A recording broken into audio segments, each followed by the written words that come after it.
we can do the live and doing a little bit of the side chatting at the front, which you kind of want to do with these things a little bit more, which I feel like we should do. Hi everybody, welcome to Discussing Tabletop. It's the 4th of January. Hey, we've reached 2025. Woo! Is my excitement palatable, spreading? Have I managed to be exciting enough? Did my little dance help in that? No? Nah, I think you failed the year already. Better luck in 2026. Damn it! God, no. Well, you know what? We'll do our best. We'll do our best to keep it going until then, when we can succeed in 2026. I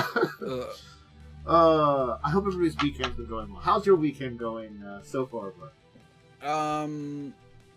All right. I have a lot of stuff to do. I have to prep for a game that I'll be joining next week, and so I have to write a backstory, which I hope I'll get done by tomorrow night. It has been. I feel like I've been doing a lot of good little work getting things done, but it feels like there's always a lot of things to get done. I think that's the kind of thing that, unfortunately, has kind of been this past couple of weeks. I guess it's the season for it. But, I mean, yeah. Oh, wait. I want to tell you about my work. It's been the dumbest thing ever. Okay. So one of our companies requires you to submit invoices to them through a specific website. Mm-hmm. Hold on, I need to turn down the volume a bit. Listening to myself. Anyway, where was I? Oh yeah, and so they decided to switch that. They told us November, 15th about. So halfway through November, they told us, we're gonna switch to this new platform that you'll submit invoices through. Okay. By the way, we have to submit invoices to them, so they pay the invoices to us. So that's basically how we get paid. If you don't... Yeah, anyway. Okay. Yeah, so then they gave us then they finally gave us information on how to do it. Basically December 5th. From there, they chose someone who was honestly kind of incapable of setting it up as the primary administrator. And then we tried to get a hold of them to fix all of this, and basically by the 10th, everyone was on vacation. And we couldn't get a hold of anyone. And they were switching over this January 1st. As of Thursday, 2 days ago now, I finally got into the system and have been able to start setting it up. It's been... Anyway, I just wanted to tell that because it's just ridiculous. It sounds like this. Yeah, I'm like, why would you set this up and then leave? It's like we're gonna set up this new thing that's important, and then we disappear. Yeah. Companies. They do things. They do. Sometimes they're not good things. Sometimes they are. But speaking of companies, I guess we can get into it. Good segue. It's a good good segue for our topics. We got a bunch of stuff on Hasbro, which is a lot of little things, but I guess we can start with those. So, first things first. Here's an interesting one. There is a 2.2 million first edition artist proof collection up for auction for Magic the Gathering. So, yeah. Again, this is sketches and artist proofs that are from the first edition of Magic. So, I can understand this being, the early stuff. I gotta admit, if it wasn't unlimited /alpha/beta, I don't think it would go anywhere near this price. This stuff is a lot more common, I think, now. And, because you can get artists that will, be able to sell their prints of their, art they've done for Magic and stuff like that. Or you can find it a lot more often. So, yeah. Apparently they took 20 years to collect these artist proofs and stuff. Yeah. 302 cards, all signed by the original artists. That's pretty big. Okay, so you're getting the original. You're getting copies of the original cards signed by the artists, plus their proofs. Yeah, I guess the cards themselves are supposed to be like the first kind of like colored printed art version of the cards, plus some of the actual like proofs. Are rare blank back card. Okay, so these are blank back cards basically. That's so you can't use them. Yeah, you can't use them. So it would be just the one-sided cards that artists would probably, or like printers would probably put together as like this is an example for like people to look at for when they're putting together the product. Yeah. So. Yeah. Actually, that makes a lot of sense that they do that, just so that way like people can't steal them and use them when they're like doing proof of concept stuff. It also looks like there are some like actual like hand-drawn cards and stuff like that, which are probably like art by the original artists that are. Well, yeah. So what those are? Well, yeah. If you look, so those are the concepts. So those are basically what people submitted as like an idea to an artist who then made it, and then so they're giving you the concepts plus the original art. Yeah. Basically, the first draft is what they are. Yeah. So it's an interesting collection of things that we can kind of see like where a lot of the art and pictures for some of these cards came from. I mean, just looking at these is neat historically, I definitely think. It goes to show you where the unique style, at least of these older ones, came from.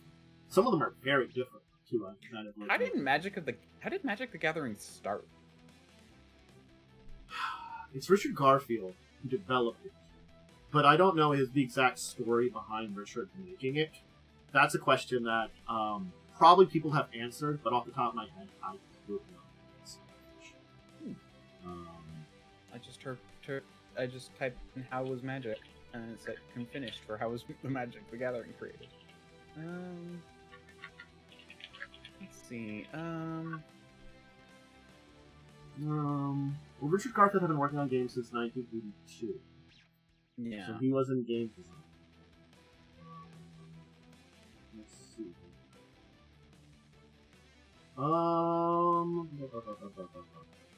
Start with a card game called Five Magics, which was inspired by Cosmic Encounter, and his work with this new card game built on existing programs. Okay, so he combined his ideas from two games to create Magic. Yeah. His Five Magics is one of them. So he was working at a company, I guess.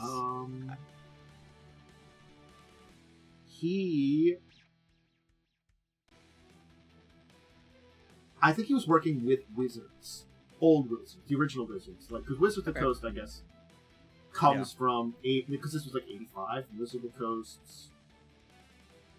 Okay, so by now, so Wizard Coast comes in the 90s, early 90s. So he started in 85, and basically around the 90s, it looks like he was working with Wizards with some stuff.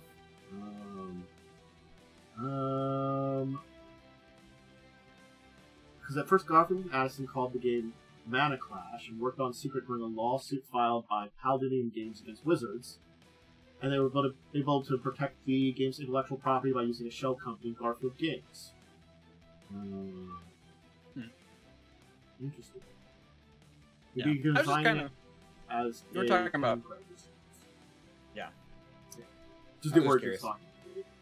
Well, again, that's good information to kind of think about. It was like one of those things that I'm like, I know a little bit about that, but I really dove deep into it. I kind of consider it's the same for like D&D. I know about like its early years, but the exact like origin from going from the miniatures Wargames and then our original creators, with Gary Gygax and the rest of them creating the original D&D from the era.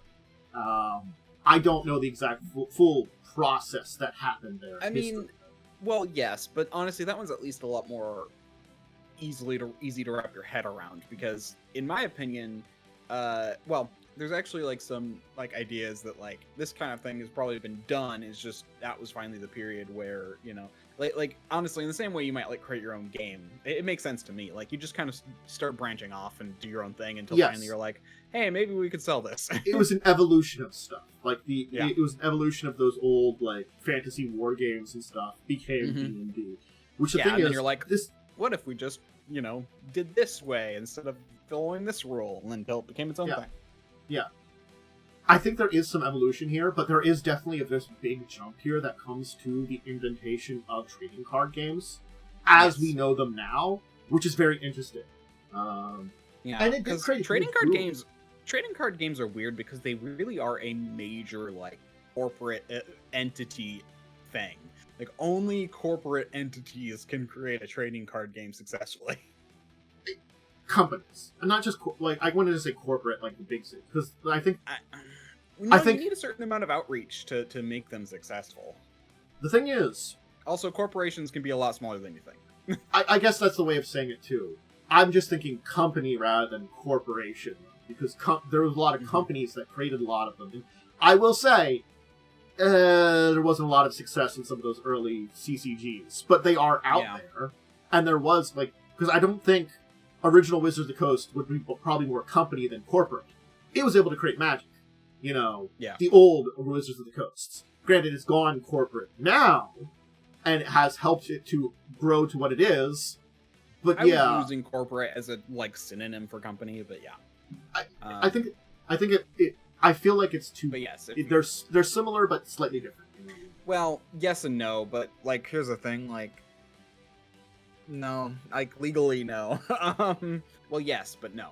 There's like different forms of corporations, but also like you can be incorporated. You can be a company, but not a corporation. I can't remember the technical definition, but it doesn't matter. It doesn't matter a lot in this discussion. It's just yes, you probably need some kind of like bigger backing to create something like this. Definitely. Because I know trading card games basically started with baseball cards. Yes and no, because there were some games that were with baseball cards, but they were never like the same. But it was more trading cards, and you could maybe do some kind of small games that people created for themselves. They were never marketed with them. It wasn't until Magic that we got the first like true what we know of today as a trading card game. Yes. My point, though, is that was the first cards printed to be collected. And then from there, I think I'm 90% sure that is correct. Like they were, and it honestly, someone had the idea, what if we made a game out of this? You know?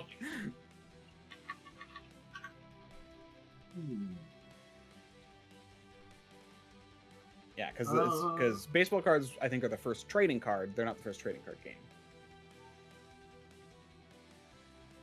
Okay, so, stupidly, there are older trading cards, but the true trading cards as we knew them came about in the 1860s for the original baseball cards. 1860s. Interesting. So the first trading cards resembled baseball cards were produced by Peck and Schneider, a New York sporting goods store in the 1860s. Yeah. These cards featured small photographs of baseball card players on card pieces. But there were a version of trading cards that were basically business cards in the 1670s. Interesting. So we like trading cards. But I think, yes, it took until sports cards to develop them into what we know them today, which then eventually led to the evolution of what we know as collectible card games and stuff like that, and it's a process. Yeah, it's just interesting to me. I like, because there's just kind of this thing about like, because like the idea of the original concept of a baseball card was printing it so like people could have something that's like, oh, this is this person, this is some of their information on the back. Yeah. But then people started trading them as like, certain ones are rarer and stuff. And then that turned into a whole thing, and they started branching off of that. And then the idea of making a game around that had to have come up at some point. I have no idea when. Again, this is something I did hear about. There were some like very loose games people developed around baseball cards, but they were again like more like they weren't official for the cards. The cards weren't created. I know for that. Them. Yeah. And yeah, and I know that there are games that could be maybe called trading card games that are kind of in the middle there, but that evolution from it's a card game to this collecting card game, I don't know. I know, yes, it's Magic, but where the steps are in that, that's an interesting idea. Where the steps are in between there, I'm sure there are some things, you're right, that are parts of that evolution. So, anyway. So sorry, I went on a real tangent there. It's an interesting tangent to discuss. I'm not going to lie. It really was. So, but there you go. I guess we should finish up with the information about that auction. We got sidetracked. I thought about it. Like, wait a second. Yes. It does include signed sketch cards, Black Lotus Artist Proof by Christopher Rush. Where is it? I have information on that.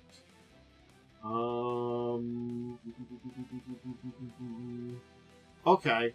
Oh, God. It's up on goddamn eBay for $2.2 million. Alright. What is this?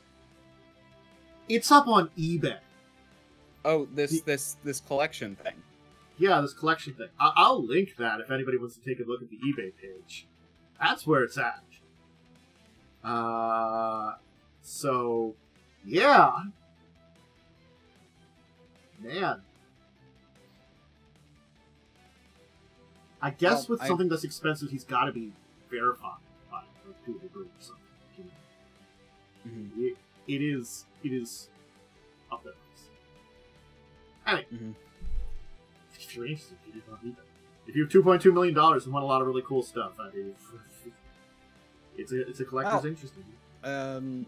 What's his name is going to buy them. Good to know. Post Malone? Yeah, definitely. Post Malone, yeah. Yeah, definitely. That's a possibility. So, though we haven't gotten a whole lot on the new Monster Manual, we do know some things. Again, we knew some things, but we now know that they are saying there's going to be 85 brand new monsters are added in. So, it's going to be approximately 500 monsters. Cool, an increased number of monsters. We did know there were going to be some higher-end monsters, that they were doing, like, high CR monsters for different types they didn't have, like the, which are like the Arch Hag and Ooze of Annihilation and stuff like that. They had mentioned before. So, we kind of knew there was new stuff. There's also over 300 new images in the book, they say. This is the only information we know so far.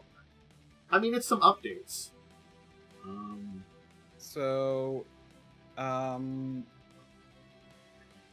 Yeah. Okay, I want to make a point. The last Monster Manual had like 450. And now they're adding like 85, and now it's like 500. So it's just, I mean, so I'm just like, did they exclude some, or did they change some, or? That's a really good question. They say approximately 500, so we could assume it's close. But the other thing was approximately 450, so.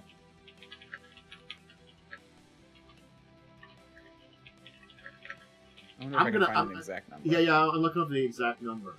The edition.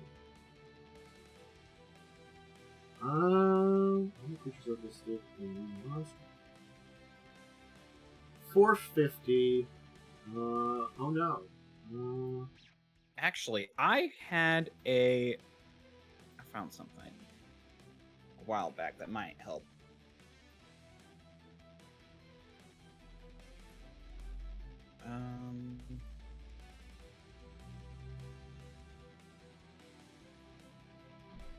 But again, like someone says 450. So if we go by that general estimation of around 450,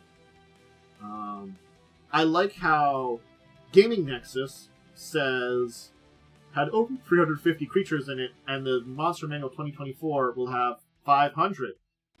Yeah, but you're not giving an exact number with over 350. That's, again, with people out there kind of estimating 450.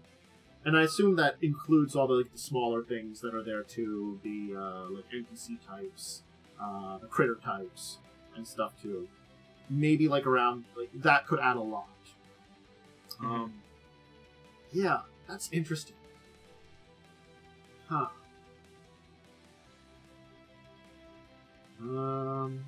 It is such an interesting thing.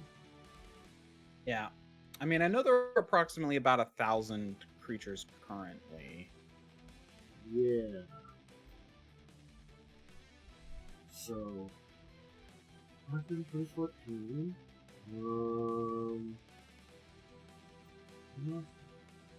You tell me the number you show.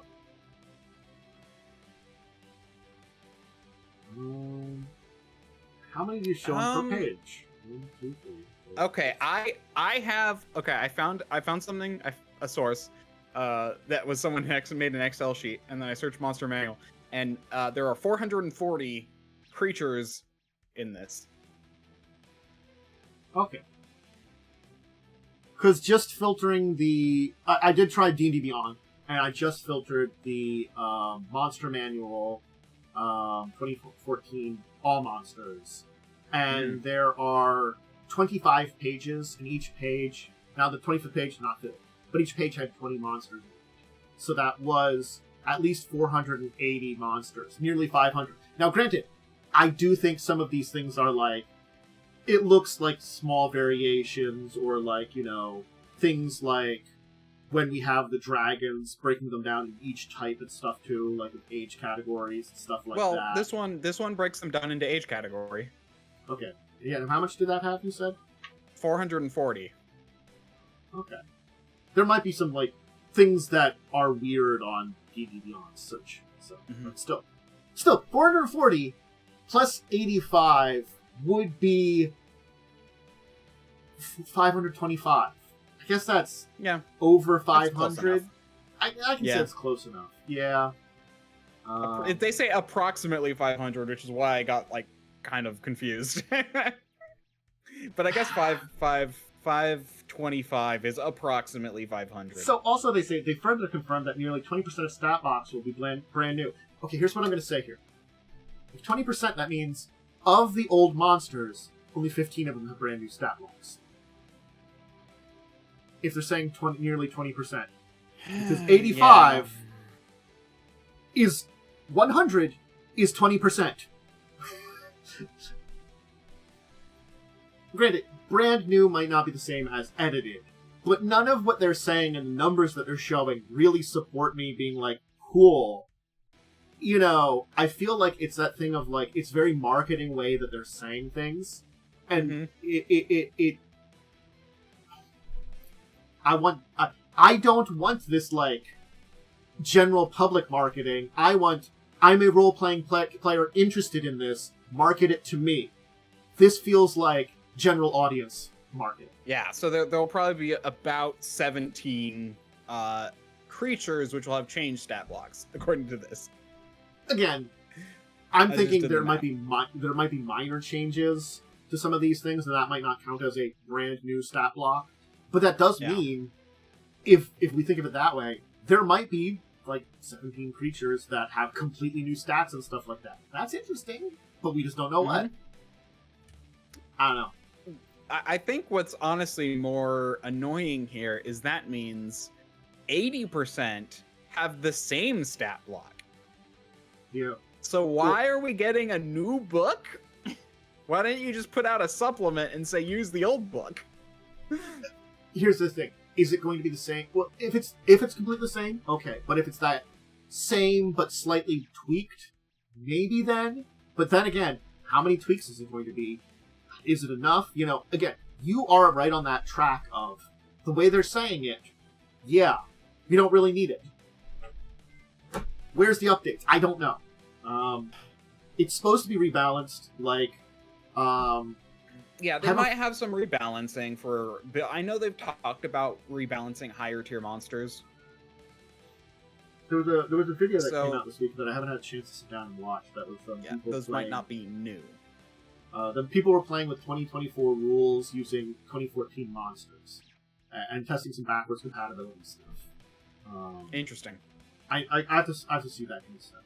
I'll have to watch that video and maybe talk about it at some point in time, especially when related to this. Yeah. But it's a mess. It's a mess of their own creation.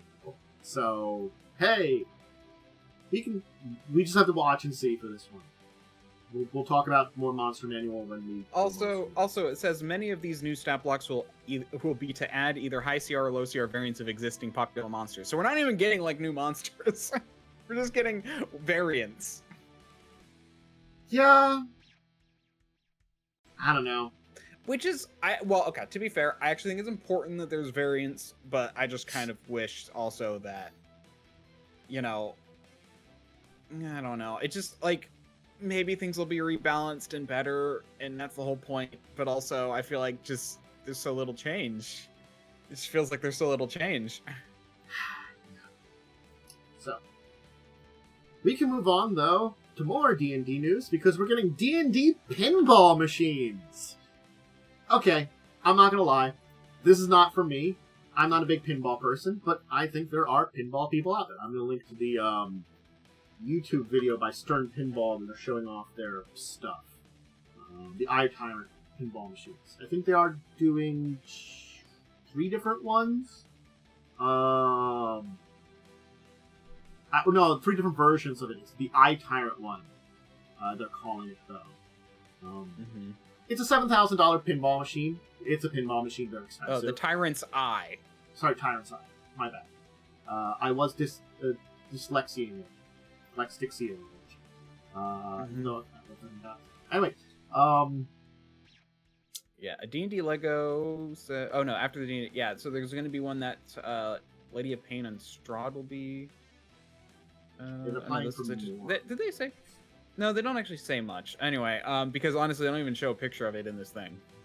I've got the YouTube video for their announcement from Stern Pinball. They show off a mechanical red dragon. They don't have a release date. Most likely, people think that it's going to be at the Consumer Electronics Show. They're going to show off more of it. That kind of makes sense. Let's see here. I still need to build my D&D Lego set. I kind of want to do that on a stream, but I just don't have a setup for it. This is interesting. The Tyrant's Eye, which shows off a beholder.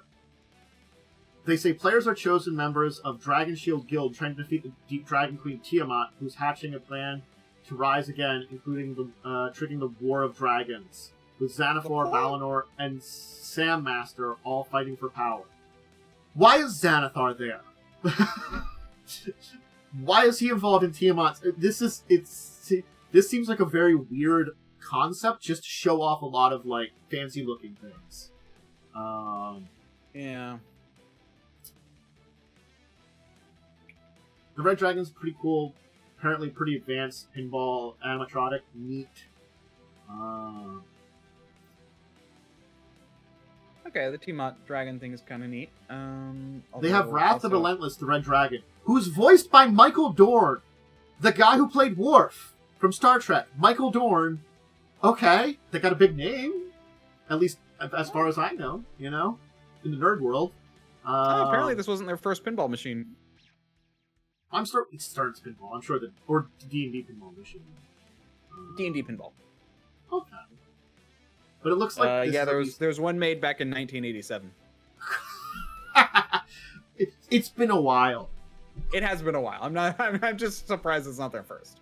Again, this is one of those interesting things where I'm like, this isn't a terrible product in a lot of ways, but it feels niche also. Because it's sort of like, has pinball had a resurgence? Yeah, this is the thing that's kind of... well, to be fair, I know there are a lot of people who like pinball. Yeah.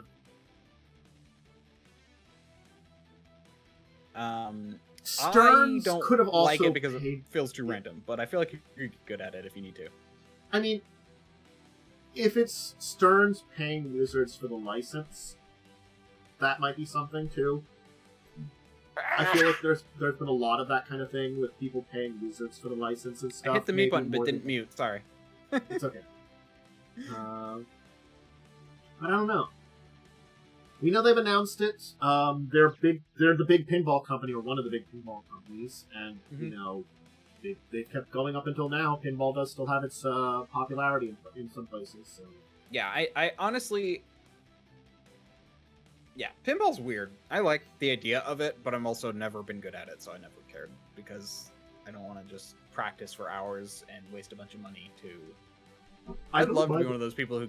There are people who just buy them for themselves, though. I mean, it's like, you know, it's you know, several $1,000s for one, but I know people would just buy them. Yeah. Yeah, $7,000 for the pinball machine.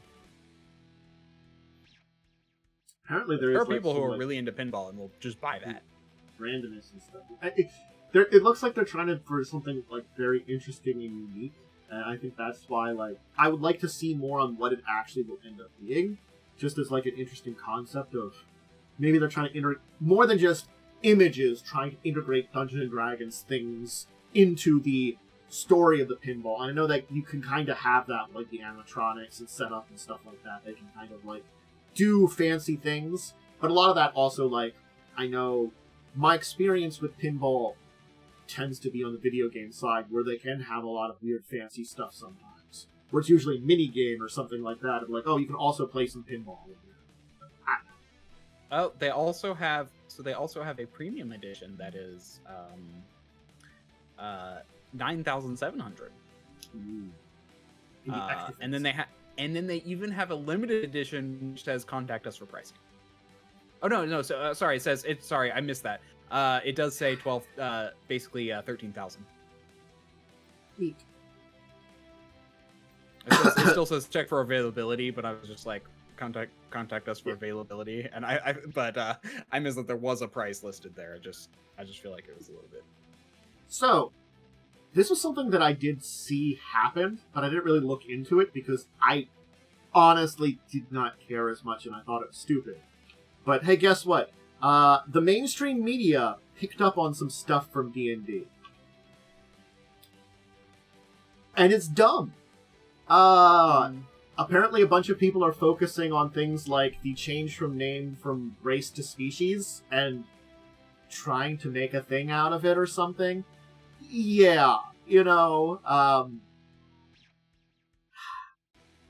I think, like, this article here does a good job of, like, speaking about, like, this is Fox News, The Telegraph, The Guardian, New York Times has talked about this.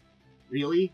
I'm like, this is stuff that's been out for a while now, and it's stuff that we all are like, it's fine, whatever.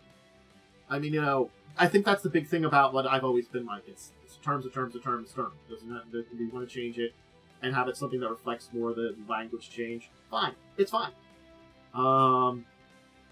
Of course, they also get into the Elon Musk outrage, and apparently there's a Wargamer.com also published something. But that's at least a little bit more better of an article, but also, like, just talking about how... yeah, also, like, people are making it out like it's a culture war thing. Yes! But, like, they actually, like, apparently they said, like, Dungeons & Dragons basically actually said they changed the name just because, you know, just as a way to move away from some of the traditional... it basically because it's shift from the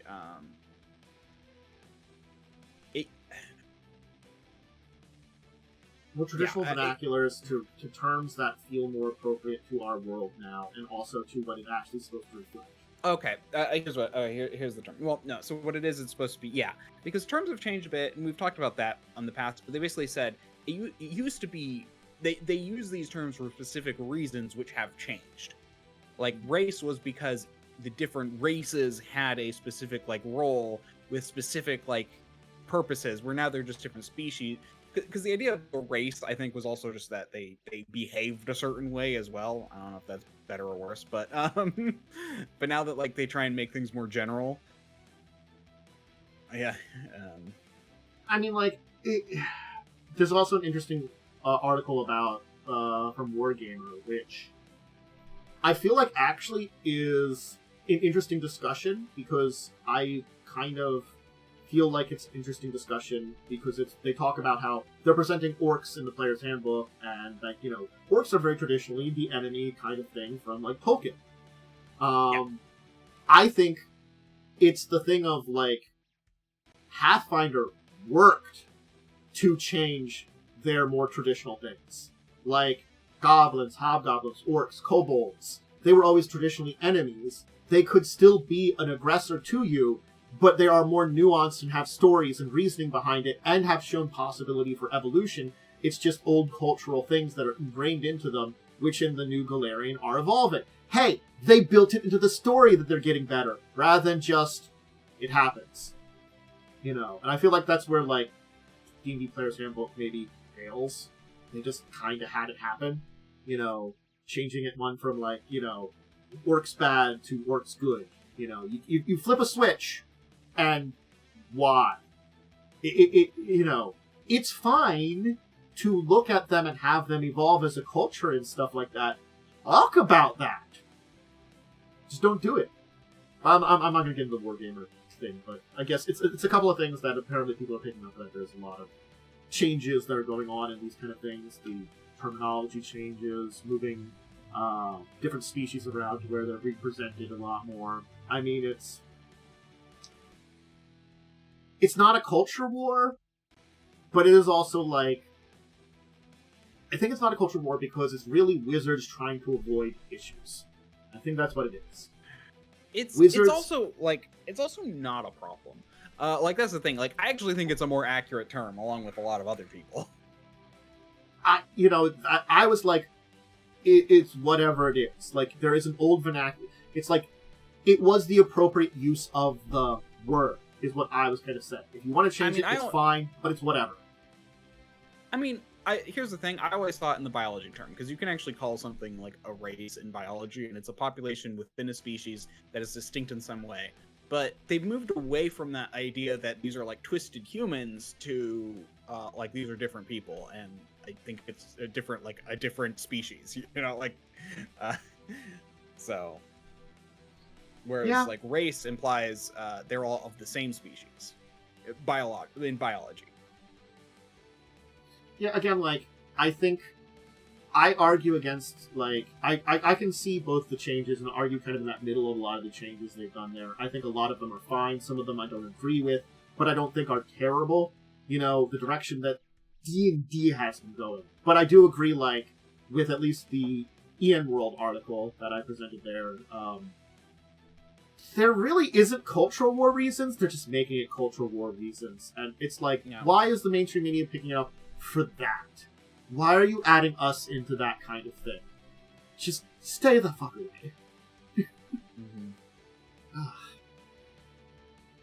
Just gonna shake my head. Yeah, like, they're also just kind of the archaic term. Like, it literally on the definition, it says, I looked at definition, and it says archaic. It means ancestry. Basically, people who descended from, like, the same group, like a certain group, you know?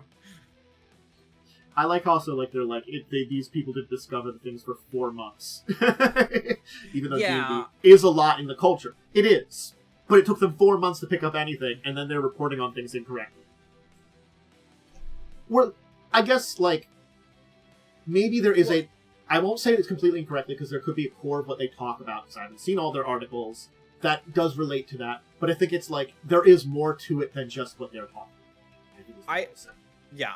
I mean, I just don't think race is a good descriptor anymore. I mean, that's the thing. Like, like Pathfinder uses the term ancestry, and the synonym for the archaic version of race was ancestry. You know, so it's like the idea was originally, but also, as I mentioned, traditional fantasy is like these other creatures are like variants or twisted, like, you know, orcs are twisted humans. If you're looking at Tolkien, I thought they were twisted elves. Oh, you're right, they're twisted elves, but still, it's the same kind of thing. Yeah. Oh, I thought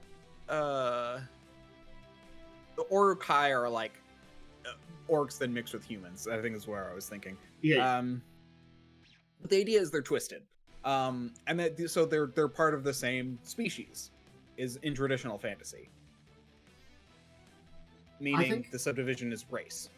Yeah, I think, and that's what I mean by when they say here they separate it. they transitioned from a traditional fantasy story to more generalized systems. That's what they said is the reason they wanted to change. Yeah, and again, a lot of that is fun. You know, I think a lot of the changes they're making aren't necessarily bad. I just also feel like sometimes you have to like do work to make those changes, and I feel like sometimes they haven't done the work to make some changes that here. It's just overall to a lot of their narrative and things like that. It's me complaining about Wizards. But there you go. Mainstream media picked up on it for, their reasons. Oh, hello. Hello. You just came to us complaining about the mainstream media finally figuring out that Wizards done stuff. All right. 4 months afterwards. Yeah. Well, they were doing like they've changed it from race to species. And trying to make a big, and apparently people have been trying to make a big deal out of it. Hell yeah, culture war.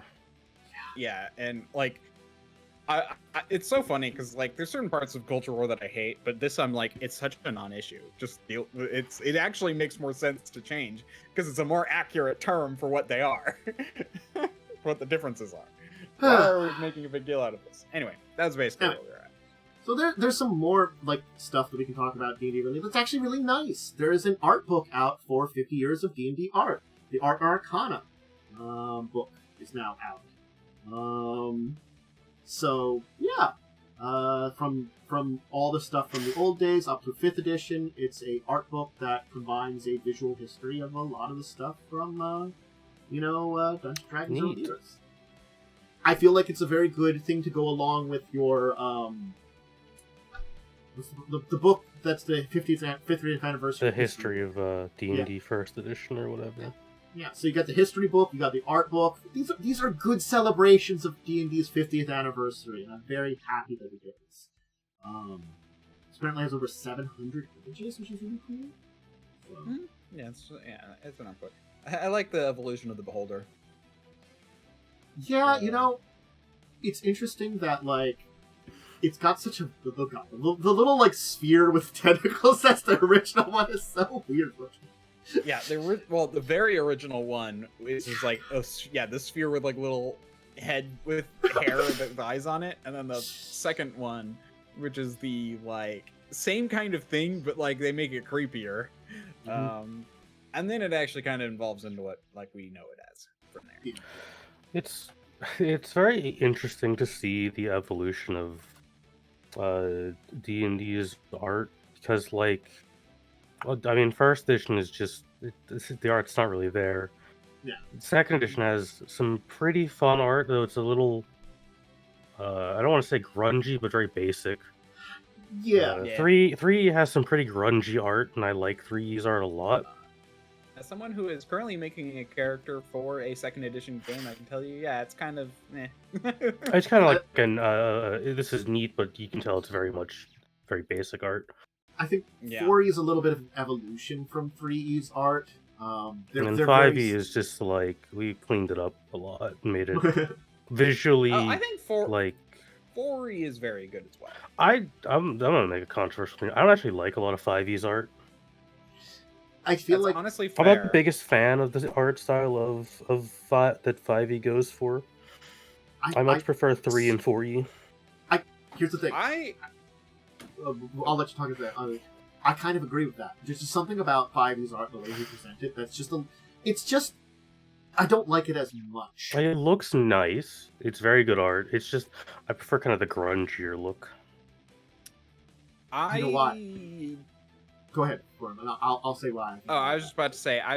I like the traditional 5e monster manual, in part because I just like that artist and the person who did like most of the art in the art direction in that book. What I'm thinking about is one of the reasons that sometimes like movies or video games can feel a little bit wrong. That grunginess. Yeah. I think a lot of the art is very clean in 5e. I would agree. Yeah, it's very clean art, and which it is very nice to look at. But I like I mean, I like the 90s and early 2000s kind of grungy, a little bit gross looking art. I think it's also like it like the older art at least tends to be a little bit more like kind of feels a little bit more dirty. One art's just funny to look at. One art's just entertaining. The holder is just an orb with some lips. But it's really cool that they got a nice art book that they can also look at all the years of stuff there too. It's a pretty good book. Mm-hmm. I do like art books. Art books are fun. So we're almost done with weird wizard stuff. It's not too expensive either. It's it's up on Amazon. $50. Not too bad for a big art pictures.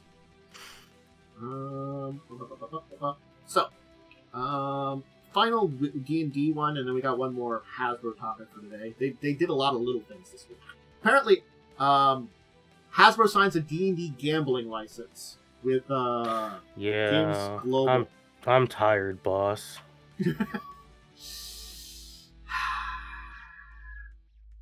It's pretty bad. Like real bad. There we go. It's not great. This is Konami with the pachinko machine. Games worse because Games Global is one of the leading issues, one of the leading causes of gambling addiction, the epidemic we're currently facing of that. God, they're like the like internet, the advertisement things for like the gambling stuff all the time. Yeah, it's real bad. Oh, so this is what he meant by we're gonna branch out into video games. Yeah. It's getting to that. This alone is at that point of like I'm ready to throw 5e away and start over, and just leave D&D in the dust. I'm honestly kind of in the same boat. That's why I've been moving to Pathfinder. It's a combination of this and the fact that there is very little in 2024 D&D that I like. That I'm just like, all right, I'm clearly not in consideration for market here. I'm gonna go do something else. I don't think traditional players are in the market. No, they're not. We never were. It's the same problem with. I mean, we've gotten into the issues of 2024 D&D enough with the fact that it's power creep sold at a premium price, and they're just going to keep upping the power every time because that's what one executive said they were going to do, basically. Yeah, I mean, okay. This is definitely that kind of. Yeah, this is the game. Yeah, okay. I just double checked. Yeah, this company basically makes like gambling mobile games. Yeah, they're like a horrible. huge problem. Yeah, that like. It is. This is like honestly, these are the kinds of things that really need to be made illegal, especially since a lot of them, if I'm not mistaken, like, you know, there are. It's really easy for well, for like. It's not hard for a child to access the site with daddy's credit card. Yep. And I love how I went to their website just to double check what games they had and if it was the kind of stuff I was thinking of. And I love how just there's like so much like of people winning, and I'm just like, yeah, no. Absolutely not. It's maybe the worst thing Hasbro has done.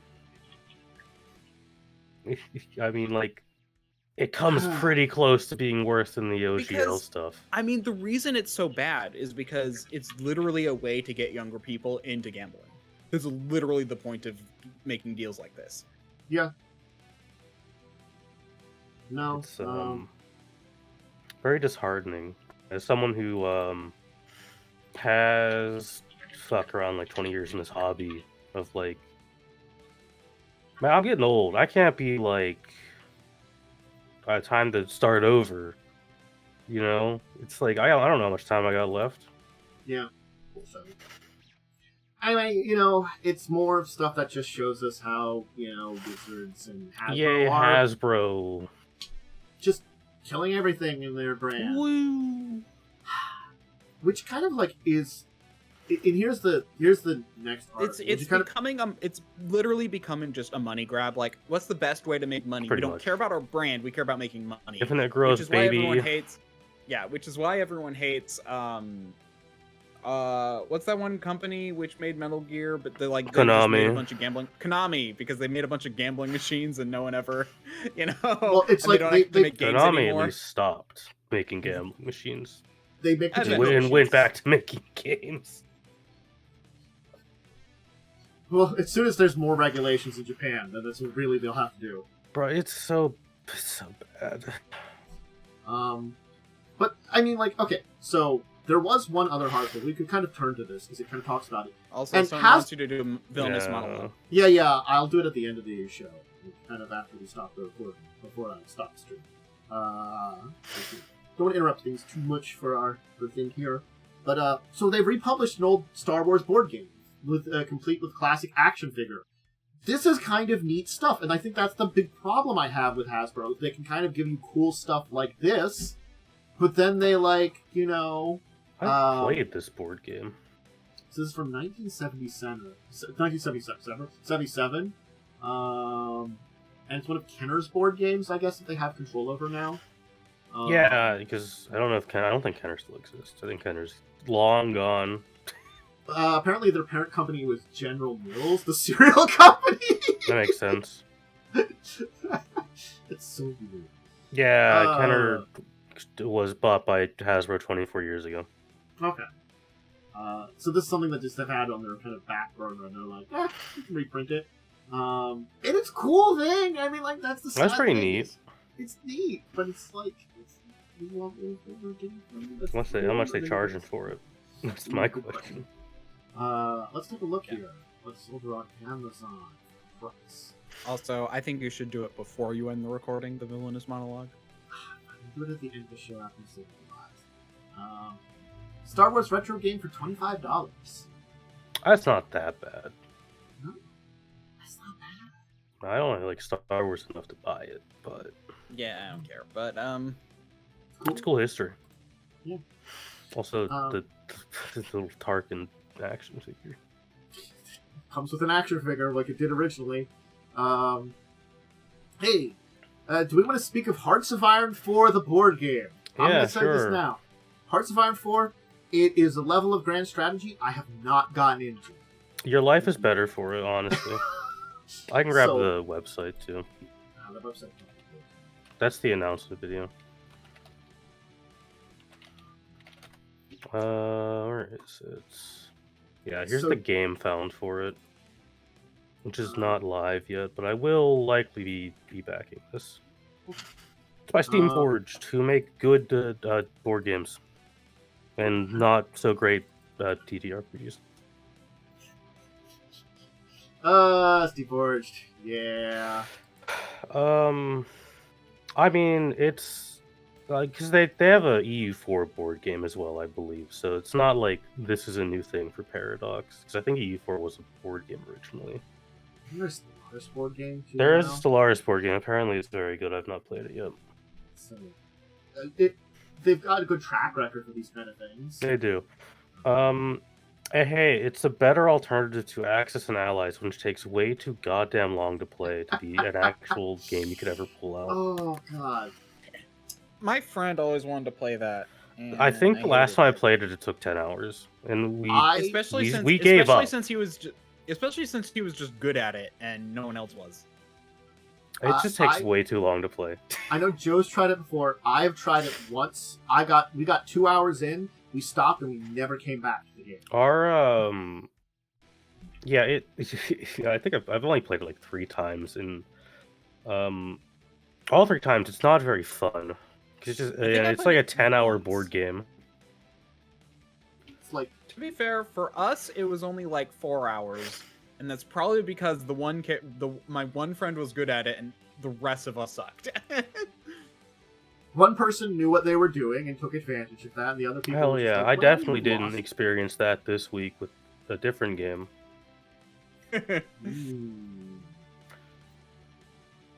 But yeah, it's basically Axis and Allies, except the main draw is you have like your focus tree, because in Inhoi 4 you have your focus tree, which gives you bonuses and changes how your country is. So you get a little deck of cards in this game that simulates that.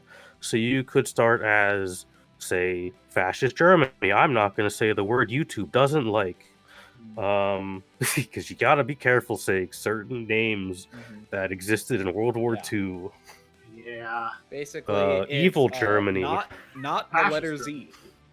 Yes. But you could take them, and you could go democratic, monarchist, communist, and then like you could just screw around with the ideologies of each nation. So you could have communist Germany teaming up with communist UK to fight fascist France and fascist Russia, because that is stuff that can happen in Hoi 4, because Hoi 4 is a meme machine and I hate it.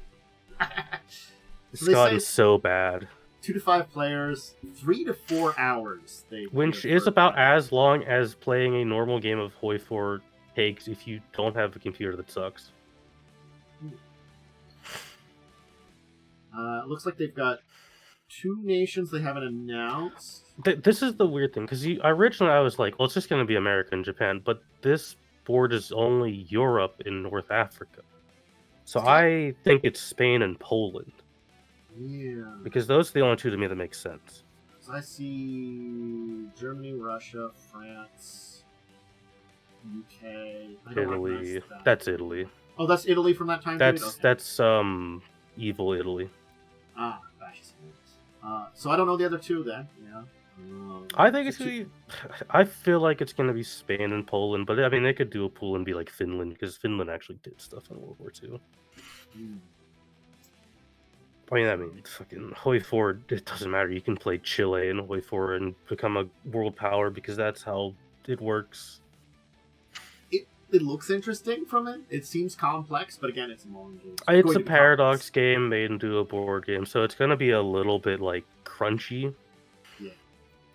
But it's definitely less math than actual Hoi 4, because if you look up any any design or template in Hoi 4, and it's just nothing but numbers, and I've played like 1,000 hours, I can't tell you what half those numbers actually mean.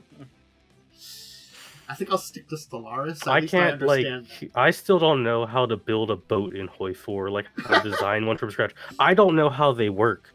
I've played the game since it's been out, and I don't understand how navies work in the game. The power of friendship and it's like destroying your enemies. It's like a little too much sometimes. That's silly. Wait, I've heard the Stellaris board game's pretty good, so I have hopes for this one to be pretty good. Cool. But there you go, the Hoi 4 board game coming soon. I think January 23rd that goes. I think live. that's when it's live. Yeah, I'm probably gonna back it. Okay. If you follow it, you get some unique stuff. Like if you follow it pre it going live. So we can talk about just a little thing that we'll probably see more of this year, but Chaosium's turning 50. Damn. Old. Yeah. I honestly didn't I knew they were an older. I forget this company exists half the time. I can understand that. It's one of those things that's sort of like, because Call of Cthulhu is their the big thing that I can think of in my mind that's their name to fame. I'm sure there is other stuff that they have done. I think they have other stuff. Well, I know no. Hero Escape? No, Hero Quest. Hero Quest. Pendragon, I know they just recently did the thing for re-releasing that. That was a classic game that they had. But I'm sure they have other, definitely have other games. But, yeah. Yeah, Hero Quest. It's called Hero Quest, okay. When you were saying that, my brain went to, Hero Forged, and I know that's incorrect. So, I got... My brain crossed Heroescape and RuneQuest, and I couldn't then remember Hero Quest. Oh yeah, RuneQuest, 7th Sea, Pendragon, Basic Role. Oh, the Basic Role playing they have now too. Yeah, BRP. Yeah. That is one of their more recent ones, which I kind of want to try it at some point. I'm not always a fan of those kind of super generic ones, but. I think Chaosium's it's been around for a long time. It's done a lot of stuff, and I'm curious as to unique system. with D100s that they use for everything. And Call of Cthulhu, which is just it's the classic a Lovecraftian role playing game. I think it's the first one people think of when they think of you're going to do cosmic horror Cthulhu, Call of Cthulhu. So they made a name for themselves that. If cool things happen more than their 50th anniversary, we'll talk about it. We'll see what happens this year. It's a cool thing to think about that they're one of the classic gaming companies.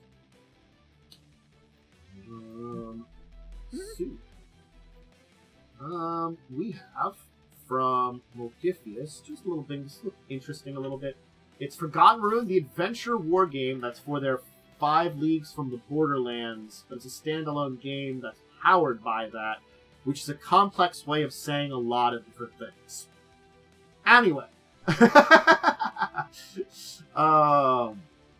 It's based on the Forgotten Ruin book series, and the rules are from the 5X game systems, 5 Leagues from the Borderlands, 5 Parsecs, and Home. And it's meant to be, I guess... Oh, it's this series. Okay. It's the series where a bunch of U.S. Army Rangers just get chucked into a fantasy world. Okay, I've read the first book in this series. Okay, that makes sense from what... It's not bad. It's not bad. Because, I thought that was interesting because it was more powered by the systems that we talked about before. Get them pretty cheap on Kindle. Let's see if they have an audiobook. They might.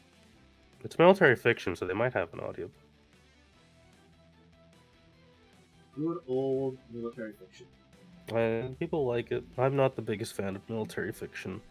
I have my reasons for... I think they're boring most of the time. I actually movies that are based on it sometimes are good. It's also a hot take. A lot of them is just blatant U.S. good, everyone else bad. Again, I think some movies that are based on them are good when they don't do a lot of that stuff. But it's not from the movie too. Yeah. That's where I go.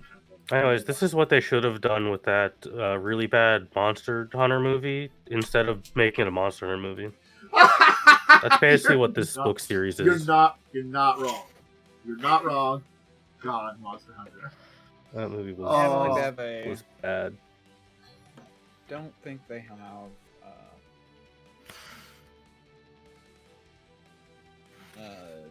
audiobook.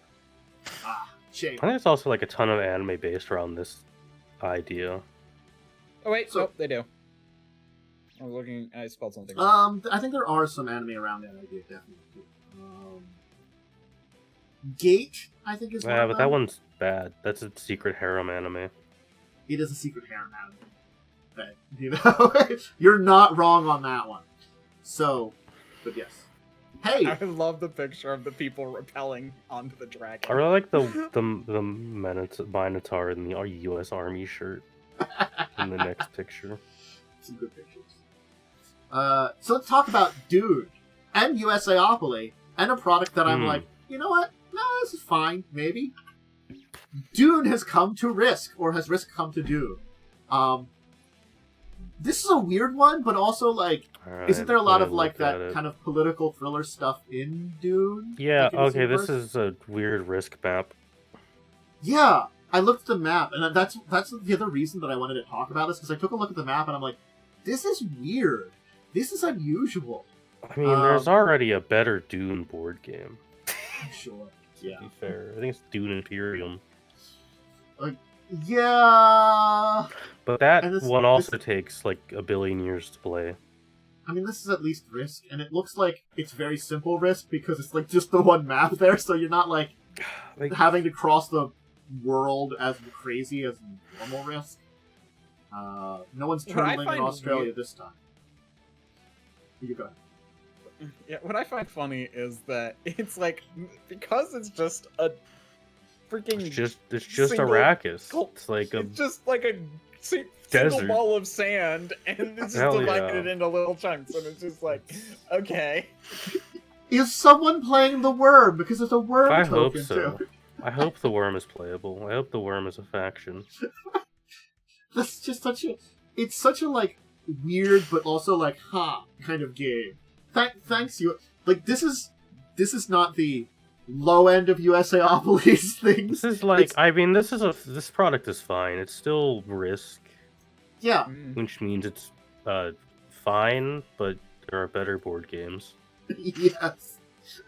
Risk is fine occasionally, but there are definitely better board games, which I would go to first.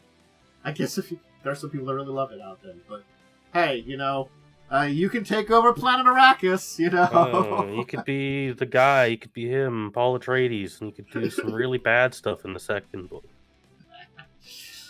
No one talks about that. At least apparently the movie doesn't talk about that. Well, I think he wants to adapt the second book.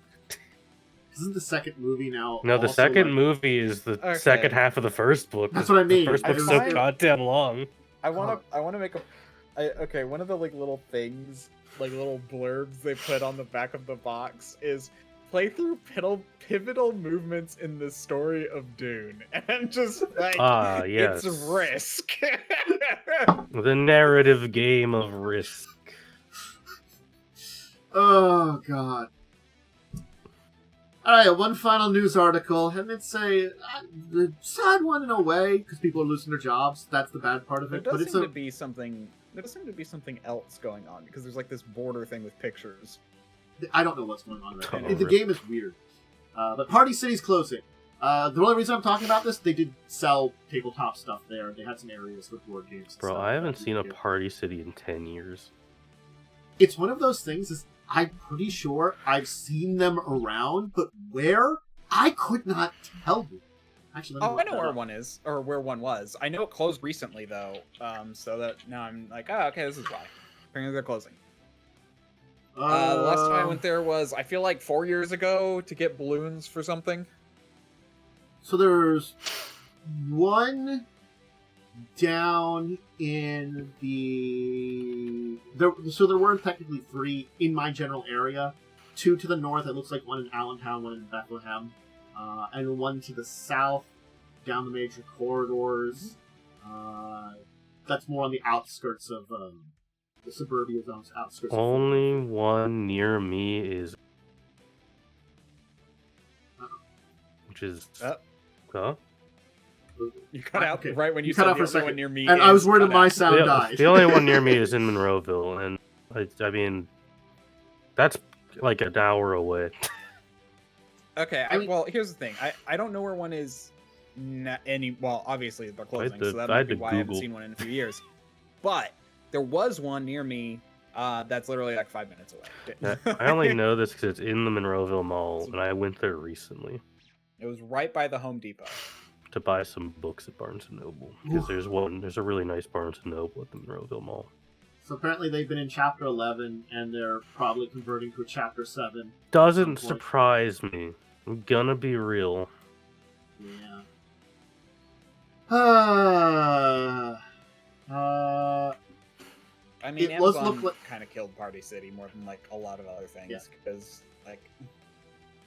At very least, the people have some time before even though they're shutting everything down next month, it does look like they will be keeping on at least 95% of their employees while they wind down the company.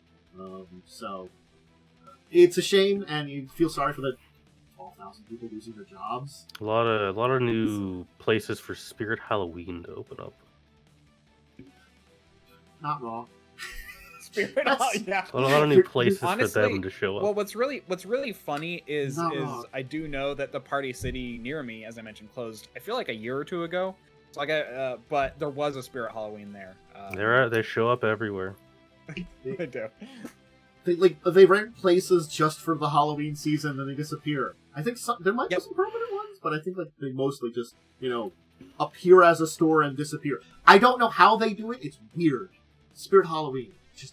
They basically make deals with like landlords. It's a pop-up shop. There's quite a few kinds of those. Mm-hmm. Yeah, like I think I went in one once, and it's very much like they don't really like build anything permanent. They just put things in. It's not like it's just a pop-up shop. Yeah, they do quite well, to my understanding. Party City. Woo! It's the party's ending. Sorry for everybody losing their jobs. Sorry, I'm gonna bring in I this hope up. you find something better. There, you know, in October 2024, Spirit Halloween announced that it would pilot Christmas stores known as Spirit Christmas. So they're doing Christmas stores now. Also, there is one permanent Spirit Halloween store, and it's right next to their headquarters. That makes sense. In New Jersey. I could visit that. I am close enough to New Jersey. It's like a couple hours away. I want to go. That sounds still like a trip. It would be a weird trip, but it would be a trip. It'd be a very strange one. So hopefully everybody finds some good employment. They can get into it, and good luck, folks. Good luck out there. It's a tough world out there. Godspeed. So I guess if you're looking for maybe discounted couple of board games, they might have them there as they I don't know. Like the Party City near me, I never saw a board game there. So they apparently have some, at some of them. So yeah. Like maybe there was something like Twister, maybe. I don't know if that counts as a board game. Probably like some party games exist there, I imagine. Yeah, it's in the name. There's some party games that I definitely would put on the list of like the kind of board games I like. But things like Cranium and stuff like that are really fun. Yeah. And that's kind of like a party board game. Yeah, there's some good ones still. Well, we have an interesting, deeper discussion topic today that we can kind of move on to, and it's one that I thought was an interesting one that's been on my list for a while. Hey, I'm pulling out one from the list. And that's the narrative you're going for your game versus the narrative your players can control, and discussing those two things as elements. Because your players have a very big control of the narrative, but you are also telling a narrative in your game, and trying to figure out a good balance by that. Now, you want your characters to have an effect, but also it's sort of like that thing of you still are telling a story with your characters that they have an effect on, but how much can you completely undermine everything to your players? You can, but then you're not maybe running the game that you were planning to run, and there's kind of like, it's the age-old same thing of like, if you're doing quests and keeping your players on track, it's sort of like, give some suggestions, they take a direction, it just so happens that they also go in the right way, and kind of things like that, to what the quest is. Yeah. So, like, the first point I'm going to make to avoid this is talk to your damn players. Yes. That helps avoid a lot of this issue. Yes. I mean, there's also a very important point of make sure your players understand the tone you're going for at the very least. I think those two things do help in this, but I do think there are things that can happen with your players that can... The way I run most of my games, and you have experienced this, is I will tell people, this is the general plot setup. That is usually all I plan for, and what I spend most of my time doing is building, like players are a force that is going to move downhill at rapid speed, because players want to get to the end the fastest. That's just a true fact. I think that depends. But for the most part, players are going to try and find the quickest way to solve something. Okay, yeah. It's more about each individual thing goes, yes. What you do as a DM, at least what I do, is I take all these funny shapes and I build a little track for you to go down, reacting to whatever nonsense you fucking put in my game. I don't try to add nonsense. I'm sorry. I try to keep it... Hey, I've done some nonsense, but even when I do nonsense, I try to keep it simple nonsense. Sometimes you put a tragic story about a celestial being that did some horrible things and tried to redeem himself and put itself into prison as penance, and one of your players sees it in its prison and is just like, you're sad. Why are you still alive? Just kill yourself. Was that our shark? It's just, yeah, like, alright. You're banned from this conversation. Get out. Just let go. Yeah, like, here's a good thing. I have made complex characters. I have. But relatively speaking, when it comes to interacting with the story, I try to keep things very simple and very much on track with whatever's going on, and only kind of add things on as I feel it's necessary to my character and help develop it. Like, Perrin had a crazy story behind it. I never lived up to that crazy story. I kept it simple in a lot of ways. I started from a crazy place and just kept it very...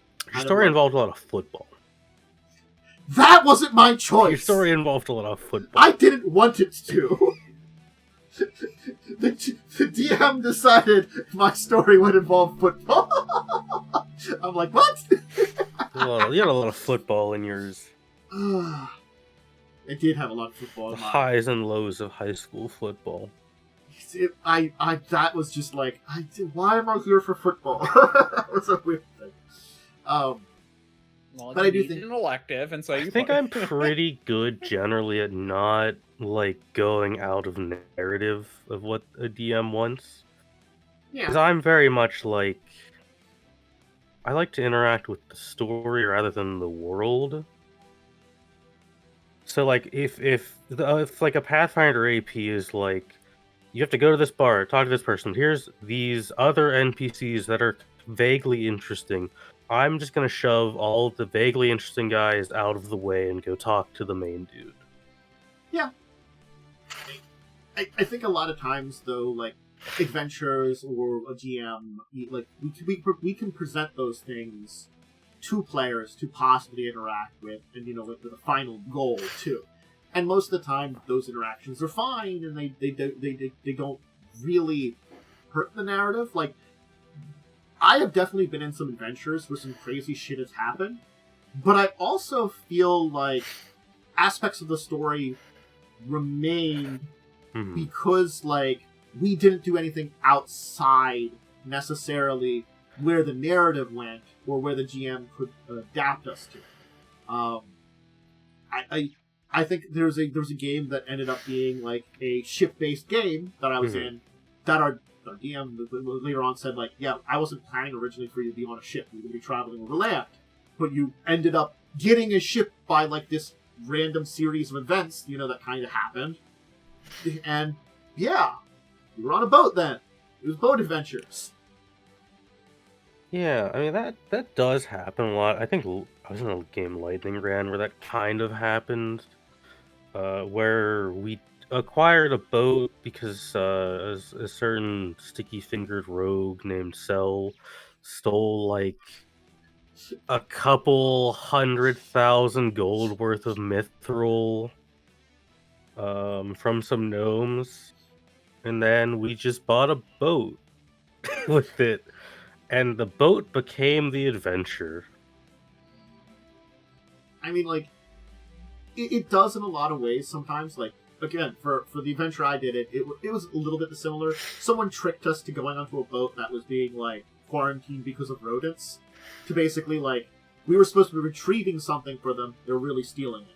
But then they were like, "Hey, my boat's really infested and kind of shitty. You can have it afterwards." And "Oh, cool, free boat. We can get out. We can go to this other city free that we're rat planning on boat." going to."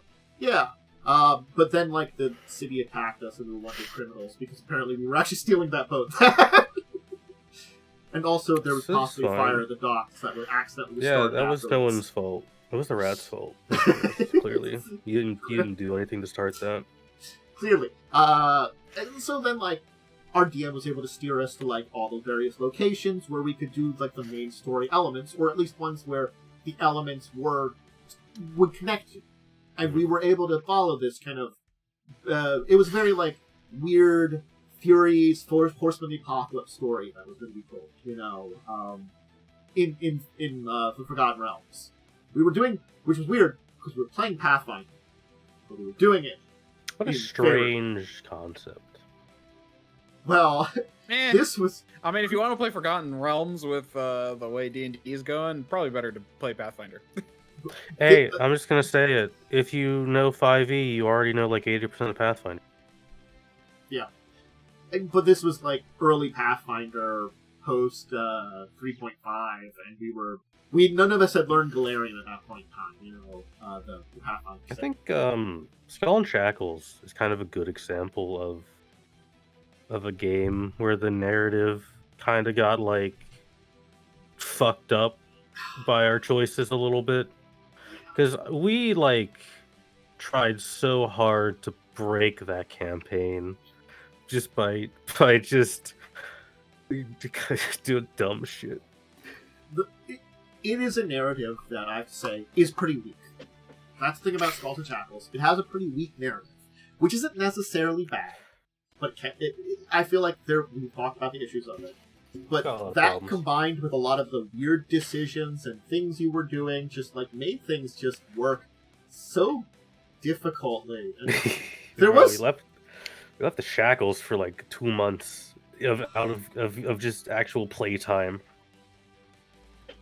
There was a lot of weird side adventures and stuff like that, and some of them I'd gone for because they were things. Some of them were fun. Some of them were weird. The planar one was a little strange.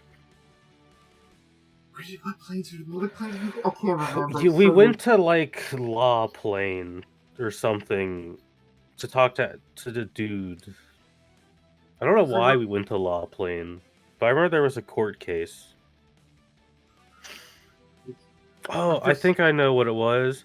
For some reason, instead of just fighting the cleric, Cell had the idea of, let's just go talk to these celestials and just get them to kick the cleric out, so we don't gotta deal with that shit. And it worked. We did do that, but it was entirely pointless. Because a cleric is not that hard to kill. I forgot. Oh my god! We shouldn't let Cell be the leader. No, Yes. It starts getting funky. My opinion on this is that it's a spectrum, and it depends on the game.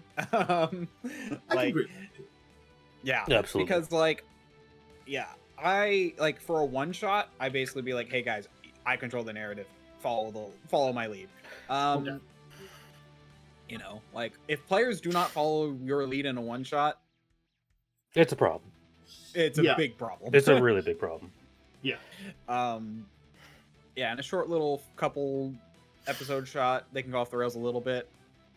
Mm-hmm. And then as far as it goes with the longer campaigns, it really depends on what you're trying to do and what you want for your players and what your players want. Honestly, go ahead. I was just gonna say, in Bastion Frontier forever ago, I actually built it so you guys could go as far off the rails as you wanted, and none of you went off the rails ever. Yeah, I literally put interesting things all over the map if you wanted to explore, and you guys are just plot point, follow. My games are very much designed in such a way of I write the beginning and I write the ending, and then whatever the path to that ending is genuinely decided by the players. It usually works out. Sometimes it gets a little weird, like with the Star Wars game, which I still think was my genuinely worst game I've ever run. I didn't like that game on my end, because I think I messed up a lot with doing the narrative. I think I did actually really like aspects of that campaign. There are aspects that were good, but overall I think it was genuinely my least well done campaign. It's the weird thing that also part of that wasn't my fault. There were two players that were just very bad. I enjoyed a lot of the narrative and kind of ideas that we came about with my character. That it was very interesting and it didn't overwhelm the story.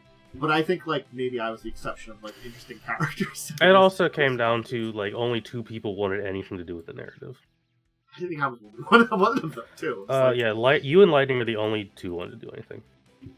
Mm-hmm. It was kind of dragging the others forward. Yeah, but I would argue that I totally want to run a faction game where it's literally just the only restriction is that players kind of have to side with the faction to accomplish anything. But from there, they just decide what their final goal is and just have fun. I think it comes down to when you build the side that's going to be the overall narrative style, you have to think of how much of the narrative you want to put together. Mm-hmm. And you should not have it from point A to B to C to D. Absolutely you should have not. You should have A and maybe E written, and then somewhere down the line I is written, so you have holes in the middle that maybe A can go to E, but there could be stuff in the middle. A flow chart almost of like, here's your intro. You're always gonna write your intro. That's the one thing you 100% have control over, is the first section of your game. It's hard for players to mess up the plot intro. It's happened. It usually means the game is dead. You got to start over. It also usually means you didn't plan well. Usually, like a lot of things have gone wrong. In a tavern, and you all are sitting in a tavern. None of you know each other. That is not a start. A lot of things have gone wrong to get to the point where session 1 falls apart. But you gotta, like, like I said, your players are going downhill rapidly to get to whatever destination they want to get to. You gotta lay tracks in front of that bad boy to slow them down and control it a little bit to get them to fit into your pre-written plot points that you should have written that they're gonna happen at some point. Yeah. Yes. And I have what I generally do is I ask players for what their goals are for their characters, so that way, like, I have at least an idea of where to help. Basically, I know where they're gonna be going a little bit at least. Yeah, I think that's a good thing too. Kind of being like aware, like, it's the thing that you should be aware of to a general degree, how a character may act. Now, again, that's usually from like backstory goals, but when a player comes to playing a character, well, that could change it all. You're not gonna until you start the game, you don't exactly know how they're going to play the character. But generally speaking, if you have the kind of inkling, you're going to be able to understand where their reaction's going to go. And players will create curveballs even if they don't mean to. Sometimes they'll do it just because it's funny. That too. So that's, I think, where, like, the curveball, understanding how it works in your narrative, which you might not be able to do in the moment as much. You do have to think about it sometimes, I think the only time a player has ever done something against narrative that has actually made me very angry was in the Star Wars game. It was when you went to that Imperial Tower to track down an Inquisitor. I spent like 4 real-world hours building out her shit stat by stat so you could steal it and use it, and someone blew it up because it was funny. Not that. So yeah, and this is the one thing is that kind of there is the. That's the point where I stopped caring about running that game and just pushed you to an ending. So, I have played with a player who is very much about... this is the kind of player which I don't like to run for because I like realistic settings. But they're like, it's a game, I'm going to do weird things because it's a game. Children tend to be that way, but there are adults, and I know of one who act that way. And that's where the narrative really and you just need to talk to that player or kick them out if they don't. Like, if you're trying to run. But fun fact, there are ways to do games like that. In fact, I saw a video by Matt Coville, which is basically like, it's called the Funhouse Dungeon, and it's just a bunch of weird stuff that challenges the players, not the characters.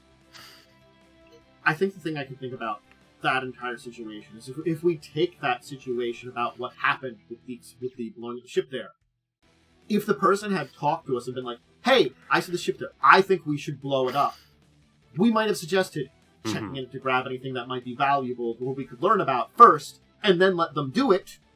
They could have had their fun, and we could have gotten stuff from it, or something like that. There could have still been some payoff to it, but it's sort of like, just doing it is definitely just that's being disruptive for disruptive's sake, and I think that's also messed the narrative up a bit because there was stuff in there that was going to lead you to your next goal that was destroyed. Yeah. So what? And what was it? Was like a derelict ship or something? It was No. they were tracking down an Inquisitor, which in Star Wars terms is Jedi Hunter, who was like well out of that era because this was after Death Star 2 with Kaboob. Okay. Because there was a whole cult of them being like, "Fuck the Empire, we're gonna try and form our own little thing." Yeah. And the party was like, "Well, we gotta stop them because this sucks. They're evil." We I basically don't remember tracked this the one. actual reason they wanted to do it. Yeah, we tracked them to this location. We found their ship outside the location, basically. And we were like, they're in here. And I think the only thing we ever suggested, because I did think we set the person there, like, why don't you make sure the ship's not working? Like, sabotage it a little bit. So Yeah, I think the idea was like, why don't you sabotage the engines so they can't fly away? And instead of just doing that, they blew up the entire thing. They like rigged the whole thing to blow up. I think all of us were like, there could be info on there. There could be things of value. Real bad. But we should go after the person first. You know, their computers were on there. It's a thing with computers. We can get info from that, which knows about it. We can track where they've been. You had the whole like you could track their hyperspace movements to get an idea what the hell they were doing out here. Yeah, no. It was definitely just. It made it really hard to run the game after that happened. Yeah, it reminds me of like this player I was talking about. I just remember like this other player. There was a game, and like my friend was trying to run a game. I wasn't the GM. I was a player, and she basically was just like, I go. It's like she picked a bard. It was D&D, and we were in a town and we were trying to he set up some plot hooks and the person said, I go this way and go and make a performance at I go find this group and make a performance, and like just completely off the rails. And it's just like and like literally like they'd meet back up with us and be like, okay, now I go do this other thing. It's like every time there was a plot point she just went the other direction. And that's the thing, it's like no. I think it's we definitely been looking at this more on the GM side, but we definitely also have to kind of bring this up to people on the player side. Absolutely.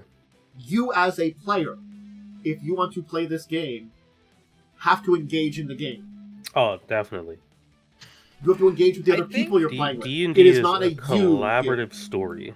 Okay. Yeah. I would say I wouldn't say so much as you have to engage, because I actually do find that there are people who enjoy the game just by kind of just doing just not well.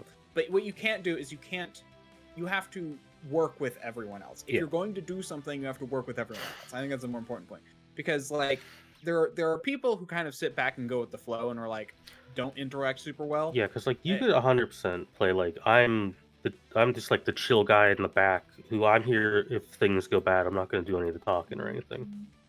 Yeah, and there are people like that, but yeah, you have to understand that you are playing with other people, and you all have to at least work towards a similar goal.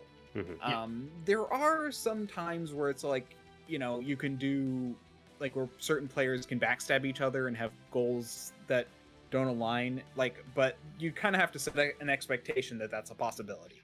The Skull and Shackles game had such colliding goals between half the party. Everyone wanted a different goddamn thing. Yeah. Well, I'm talking about like sometimes it can be like this person's infiltrating the group to get information, but also one thing I've heard is that like if you do that, you have to basically tell the player, there's a good chance your character will die if the other people find out. Yeah. It's you as a player have to go to your GM and talk to them about the stuff if you have something that you want to do that's like kind of off kilter, because they have to know about if you spring it on them. Yeah, 100%. You're probably going to be punished for it. It's not going to go well. Like or just like that other player just left out. They're like, okay, we'll just go and play with these other characters, and then she kind of got upset. It's like, well, what's going on with me? It's like, well, roll your performance. Okay, you perform well, And it's a long time ago, I was in a Star Wars game, I think this is either a 3 or a Fantasy Flight Stars game. I don't remember. It's been a very long time. But it was like Clone Wars era, sort of towards the Order 66 nonsense. That whole fun stuff that went down, where nothing bad happened. And I made it very clear at like the start of the game with everyone. Are you cool if I have a fall to the dark side? Everyone was cool with that. It led to some cool scenes. I fucking died at the end because I was like, now's my chance. I'm gonna kill this Jedi. And I fucking lost that fight bad. And I was fully like fine with that. And everyone was fine with that because it was a cool story moment. But we all agreed beforehand, yeah, that's fine if you want to like work against the party in some way. Because it was like we all agreed that was okay. Yep. Yeah. So, and this is where, like, in a way, the best way to, like, it's literally just talk to your players. Like, if you're going to give them the reins or you're going to take the reins, the easiest way is, as Momo said at the beginning, is to talk to your players, to know where you stand on all of that. Communication is the key. A lot of these problems will be kind of addressed ones here. And they come up in different ways and are different things, but communication is very important, and I think that's the one thing that we can always hammer home. Talk with people. Yep. How about we talk about our week in gaming? I think that's a pretty good spot. Yeah, we could talk about that.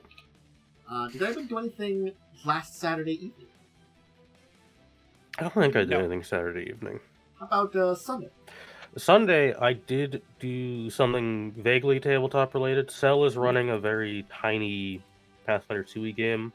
It's only going to be like 4 sessions because it's the starter box or whatever. Okay.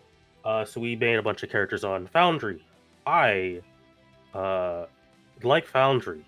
It's very easy to just be like, what is the thing I need? Yes. Let me type it in and just put it on the sheet and not have to do anything else. Foundry is awesome. I agree.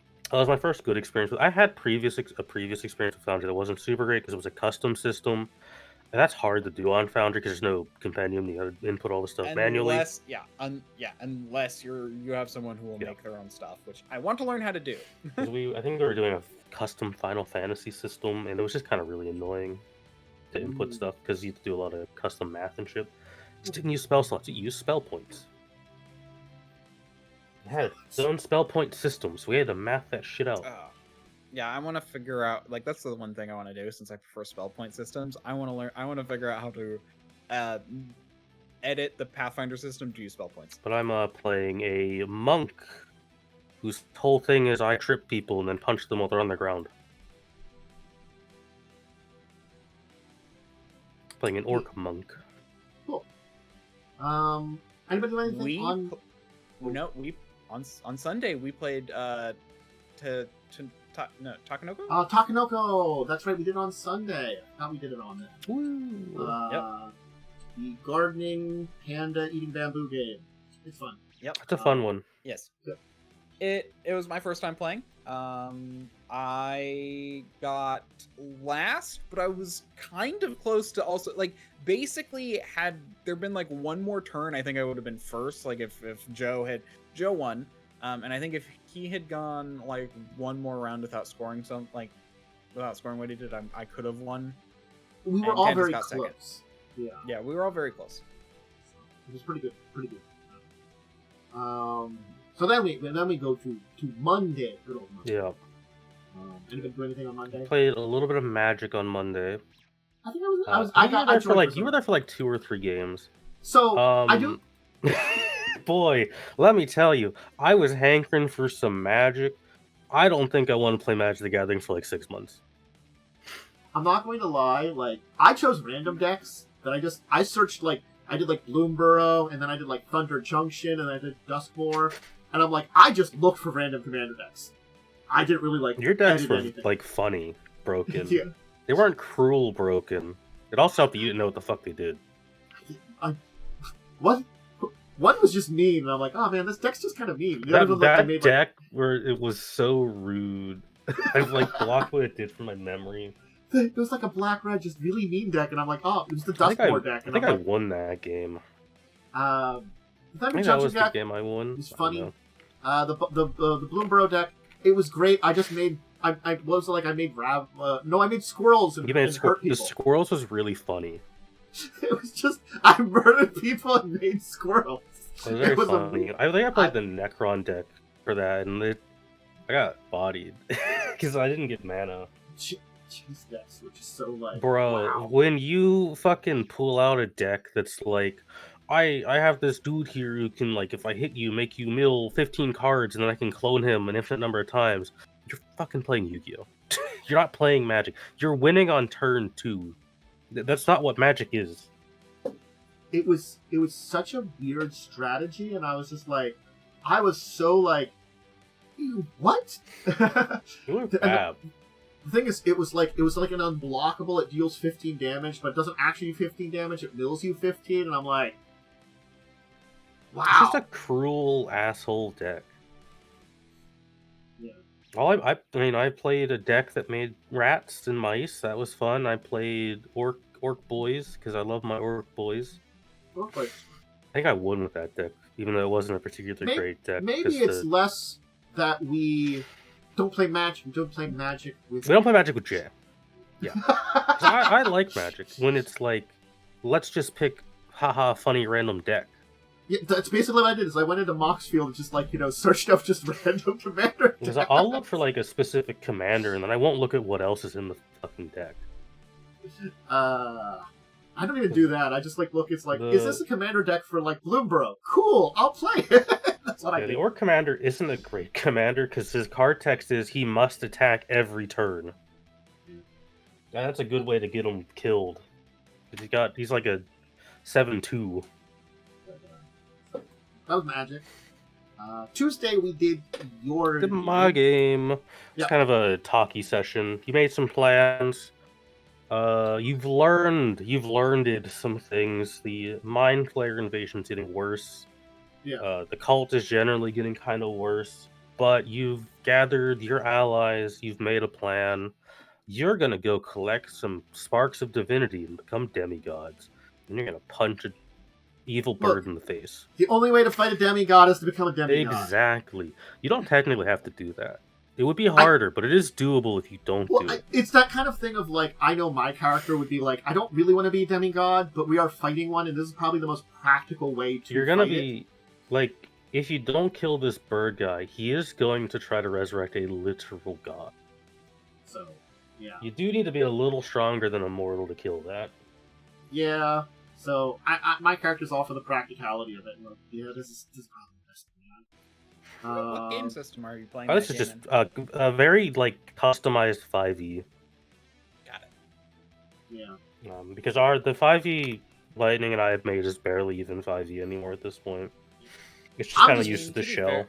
If I planned if I play 5e again, I'm gonna play level up 5e because it is just whatever. Lightning and I have basically, especially after this week, just been like, we're just gonna make our own system. Look, I've been enjoying. Like, I was playing a straight genie warlock with the tome warlock. So I just have a book, and I'll do like cool book things. I mean, I think as a DM, the game has gone smoothly. I think it's my best game I've ever written, in my opinion, at least. And occasionally Cell tells me like, why haven't I taken things that make things murder more? Why haven't you taken the agonizing blasts? Which honestly, you probably should. At some point. Screw that. Screw that. I'm talking to dead things and animals. And I can levitate at will now. I should. I can also read everything. I like all the weird shit that you can do as a warlock. You're running out of weird stuff, though. I know. It's the thing. Well, at high levels, you get some more. There's a couple more that I can do, but I have to get a couple more levels, too. Yeah, I know. I basically did say in chat, I don't know if you saw it, but because I didn't want to like blindside you. Once you've collected all of the divine sparks and done the ritual, you're jumping from level 10 to level 15. Okay.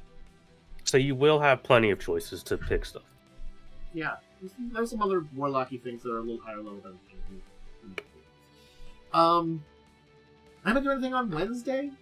I played Marvel Rivals and was dying from sickness. How about Thursday or Friday? Thursday I laid in bed all day because I had a fever of 103. And then Friday I played Marvel Rivals because I like that game. I have been playing a lot of Dave the Diver. Dave the Diver's good. I think I just got to chapter 3, even though it's been like 3 I've been weeks again. playing. When I'm at my PC, I'm playing Marvel Rivals. When I'm in bed, I'm playing Balatro on my phone. Yeah. You've been Belatra. Dude, I fucking love Balatro. It's so good. 18 plus game though. It is an 18 plus game. 18 plus game. It's got evil poker cards in it. You want to know what's funny? Okay, I noticed something a while back, which is even better than the EA does gambling, and Peggy, is rated 3 plus, like legitimate gambling is 3 plus, whereas perfectly fine. Yeah, and then obviously Peggy, is 18 plus. What I found even more amusing is that there's a game called Prominence Poker, which is a poker game that got 12 plus for Peggy. Super fucking dumb. It upsets me so much. Yeah. Sounds like a very good tabletop week. And God, the amount of weird stuff I went through trying to record stuff for my videos for this week, the amount of problems I had. There was one day that I had, well, fortunately, both videos, it was towards the end, I had sound issues. Nice. And it was sort of like, one was a very long one, had issues at the end. Then there was a short one, had issues at the end. Then I did some stuff for another hour. No issues whatsoever. It was just twice it had weird sound issues that I had to re-record stuff. Also, I got to talk about Galactic Empires, which was the first sci-fi CCG. It's a game. It did have 11 expansions. I will say you've had there's been a weird video thing going on with this stream, and that is that my camera has been really jumpy for some reason. I don't know if you noticed that. I've noticed a little bit, but I've been also I can still hear you, so it's fine. Yeah, no, my sound is fine, so it's fine. But I just found it so weird, because I'm like, this has got to be a Discord thing, because everything's fine on my end. So it's something on your end, but it's probably Discord. Right, well, I guess someone wanted a villainous monologue, so I guess we gotta get a villainous monologue in here before we finish up. Since, Worm, you're saying I should have it on stream here. Alright. Or on video for people at home. If they join live, they can enjoy such things. Alright. Let me take a drink here. Mm-hmm.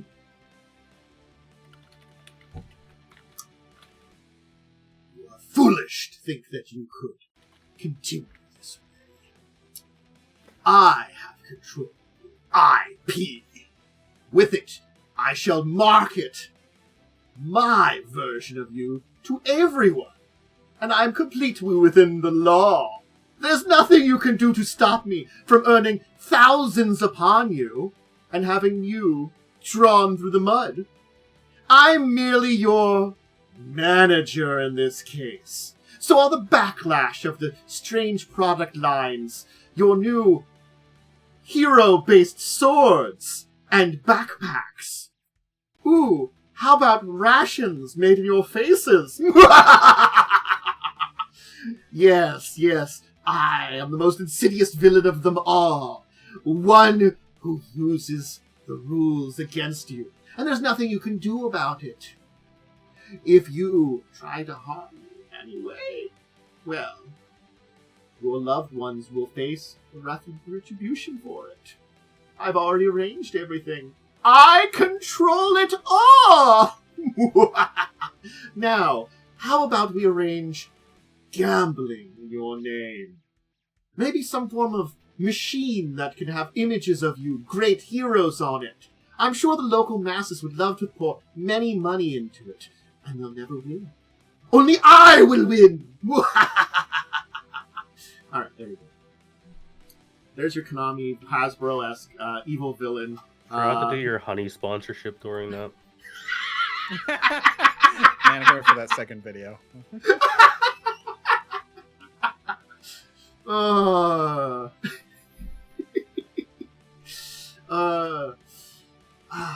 Alright, hey everybody. Thank you for joining. Thank you to Worm and Momo for joining me for this adventure today. Momo, anything to shout out? No, not really. You could probably find me suffering in quick play at Marvel Rivals if you play at like 8 p.m. at night. I do need to play it. I do want to try Marvel It's Rivals. very unbalanced, but like pretty fun still. I feel find that not necessarily a bad thing in games as long as it's fun. It's very much like the new Dragon Ball game has zero balance to it, but it's still a very fun game. Mhm. From me seeing it, I also feel like if you're playing with a bunch of people, it's probably a lot better. Oh, it definitely is. Competitive in it also feels pretty good. That's good. And Worm, I know you definitely have shout outs. Yeah, I'm DiamondWyrm. You can find me on twitch.tv/DiamondWyrm or at DiamondWyrm on Twitter. I'll also be on All Dragons Twitch channel next Saturday. So I'll have D&D stuff to talk. I'll have a game to talk about next week. Game to talk about. Excited. Hope your session goes well. Yes. Goes way well. Myself, Dracovin. You can find me here most days of the week. I usually take a couple of days off during the week, but usually it's Tuesdays through Saturdays. I'm doing streaming where I'm doing tabletop stuff, gaming stuff. So if you want to see some variety, random games, definitely a bunch of tabletop things, come join me. Check all my tabletop stuff that gets uploaded over on YouTube. Remember to check out my social media stuff. That's Discord, Twitter, /X, Blue Sky, etc. And yeah, make sure to check out if you missed this show. You can always go watch our old ones. The news doesn't age well, but the discussion topics always do. So I do recommend, if in the very least, go back and check out the old discussion topics. We dive into some interesting things. You know, that always helps give some cool ideas and suggestions, advice. All right, I'm gonna head off. I'm gonna say, hey everybody, have a great rest of your weekend. And until the next time, hopefully next week, as long as things go well, I bid everybody out there a good old bye-bye and farewell tomorrow.